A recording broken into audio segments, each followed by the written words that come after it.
அழுகையை பற்றி பல்வேறு கவிஞர்கள் பலவிதத்தில் கூறியிருக்கையில் கவிஞர் கண்ணதாசனின் ஒரு அற்புத கவிதை ஒன்று.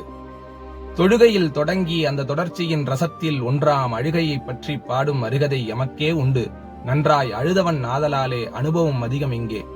பிறப்பிலும் அழுதேன், வந்து பிறந்த பின்னும் அழுதேன், வாழ்க்கை சிறப்பிலும் அழுதேன், ஒன்றிச் சேர்ந்தவர் சிலரால் சூழ்ச்சி மறைப்பிலும் அழுதேன், உள்ளே மனதிலும் அழுதேன், ஊரார் இறப்பிலும் அழுவதெல்லாம் இதுவரை அழுதுவிட்டேன். சீசரை பெற்ற தாயும் சிறப்புறப் பெற்றால், அங்கு நாசரை பெற்ற தாயும் நலம் பெறப் பெற்றால், காமராசரை பெற்ற தாயும் நாட்டுக்கென்றே பெற்றால், என்னை ஆசையாய் பெற்ற தாயோ அழுவதற்கென்றே பெற்றாள். கண்வழி சொரியும் உப்பு கடவுளால் வருவதில்லை, மண்வழி வரலாம், பெற்ற மகன் வழி வரலாம், சேர்ந்த பெண் வழி வரலாம், செய்த பிழை வழி வரலாம், ஆனால் நண்பர்கள் வழியிலேதான் நான் கண்ட கண்ணீர் உப்பு.